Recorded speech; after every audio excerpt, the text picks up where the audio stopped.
Assalamualaikum warahmatullahi wabarakatuh. Rahayu, rahayu, rahayu, salam jagat raya. Oke dulur, tema kali ini kita akan membahas tema yang lainnya, akan tetapi kita akan masih mengaitkan dengan tema yang sebelumnya atau yang kemarin lalu kita bahas. Adapun tema kemarin lalu yang kita bahas adalah selet-selete sinungkalan Dewa Wolu ngasta manggalaning ratu.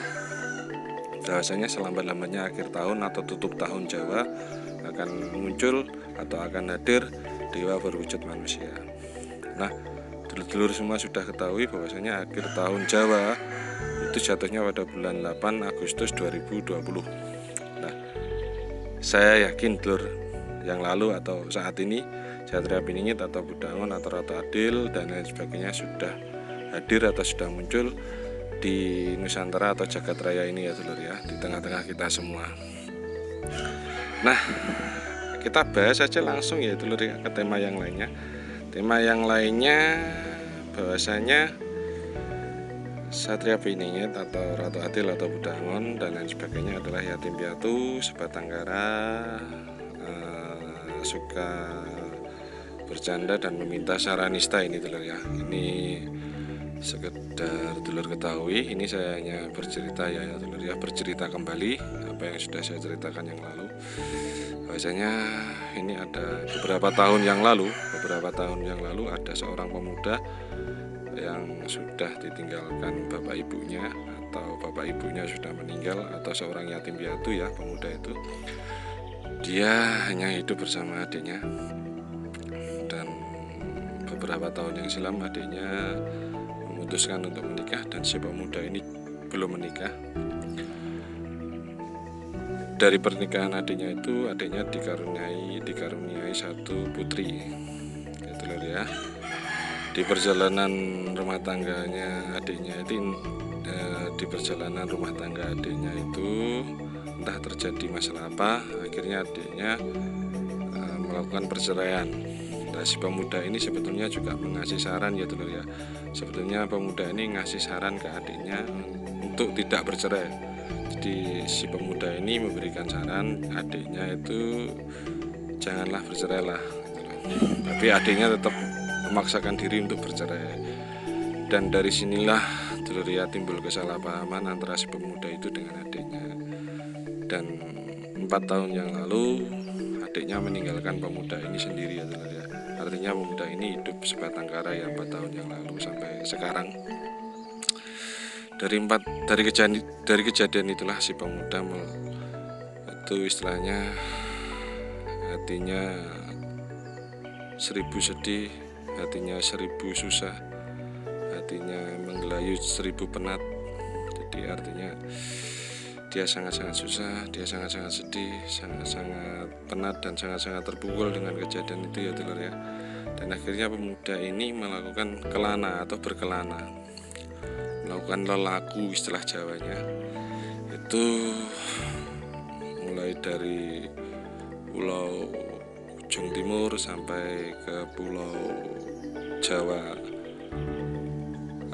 Jawa ujung timur ya dulur ya, saya ulangi ya, Pulau Jawa ujung timur sampai ke Pulau Jawa Barat, sampai ke dari Pulau Jawa ujung utara hingga Pulau Jawa ujung selatan. Dia berkelana ke seluruh penjuru Jawa ya istilahnya dulur ya, dari makam Syekh satu ke makam Syekh yang lainnya, dari makam Bali satu ke makam Bali yang lainnya, dari petilasan leluhur Nusantara yang satu menuju ke petilasan leluhur yang Nusantara yang lainnya. Jadi terus berkelana ya dulur ya, karena dia menemukan kedamaian atau ketentraman hatinya itu dengan berkelana seperti itu ya dulur ya. Dia berkelana itu tujuannya untuk menenteramkan dan mendamaikan hatinya ya dulur ya. Nah, dari cerita ini dulur ya, saya sangat-sangat yakin bahwasanya apa yang sudah tertulis di salah satu bait Jangka Jayabaya yang menyebutkan yatim piatu tanpa sanak tanpa saudara ini, saya yakin seperti yang saya ceritakan ini tadi ya dulur ya. Terus beliau atau Satria Piningit atau Budak Angon atau Ratu Adil suka bercanda dan meminta secara nista. Ini adalah ujian sebetulnya dulur ya. Jadi ujian bagi yang mampu memberi dan ujian yang tidak mampu memberi. Jadi beruntunglah bagi orang-orang yang mampu memberi dan beruntunglah bagi orang-orang yang tidak mampu memberi, istilahnya seperti itu. Jika tidak mampu memberi, jangan sampai kita menghina atau melecehkan. Nah, jika mampu memberi, berikanlah dengan ikhlas karena keberuntungan akan berpihak pada kita. Itu pasti ya dulur ya. Dan jika tidak mampu memberi, jangan sampai kita menghina atau melecehkan dan lain sebagainya, karena akan berdampak buruk pada diri kita. Itu pasti ya dulur ya. Yang jelas suka bercanda dan meminta secara nista itu yang jelas adalah bahwasanya 1000 susah, 1000 sedih, 1000 penat dan lain sebagainya itu beliau tutupi itu dengan bercanda ya dulur ya, dengan bersenda gurau. Di sela-sela bercanda atau bersenda gurau itu beliau meminta secara nista ya dulur ya. Dan beruntunglah bagi orang-orang yang mampu memberinya dan beruntunglah bagi orang-orang yang tidak mampu memberinya. Sudah jelas ya dulur ya.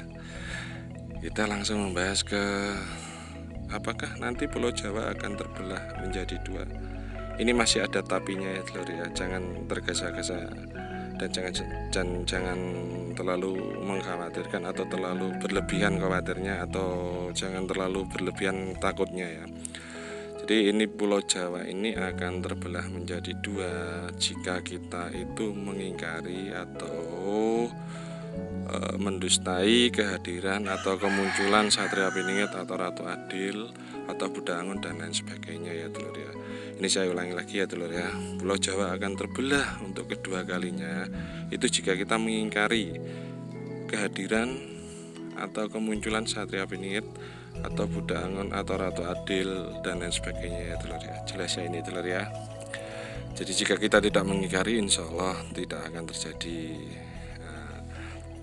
Terus tema selanjutnya bahwasanya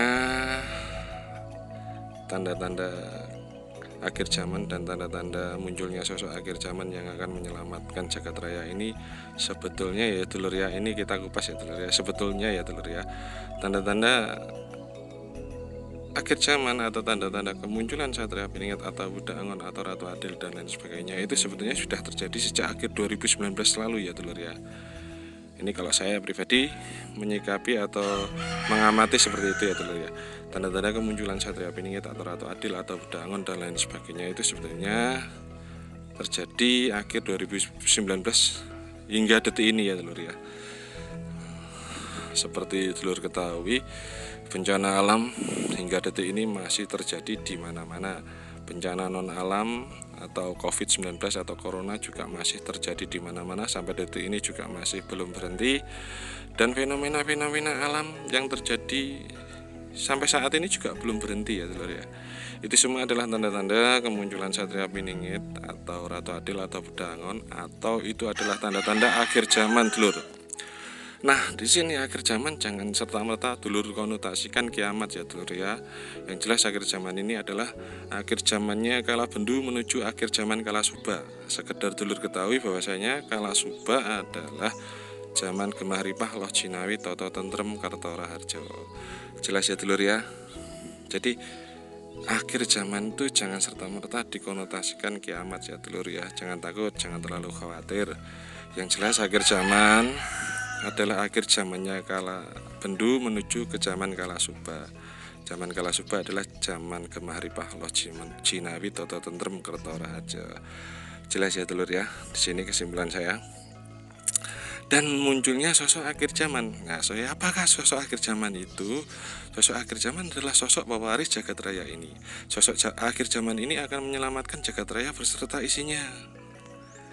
Siapakah sosok akhir zaman atau siapakah sosok pewaris jagat raya ini? Dia adalah Satria Piningit atau Ratu Adil atau Budak Angon dan lain sebagainya. Ini juga sudah sangat jelas tertulis di berbagai ramalan dan di kitab Al-Quran, kitab Injil dan kitab Weda ya dulur ya. Jadi tanda-tanda akhir zaman dan tanda-tanda munculnya sosok akhir zaman sudah saya jelaskan tadi ya dulur ya. Jadi tanda-tanda akhir zaman dan tanda-tanda munculnya sosok akhir zaman yang akan menyelamatkan jagat raya beserta isinya sudah saya jelaskan secara jelas seperti itu ya dulur ya. Kayaknya udah dulu ya dulur ya, cukup sekian. Saya mohon maaf apabila ada salah kata dan saya mohon maaf apabila kata-kata saya kurang berkenan. Saya hanya hamba Allah yang penuh salah dan dosa. Akhirul kata, wassalamualaikum warahmatullahi wabarakatuh. Rahayu, rahayu, rahayu, salam jagat raya.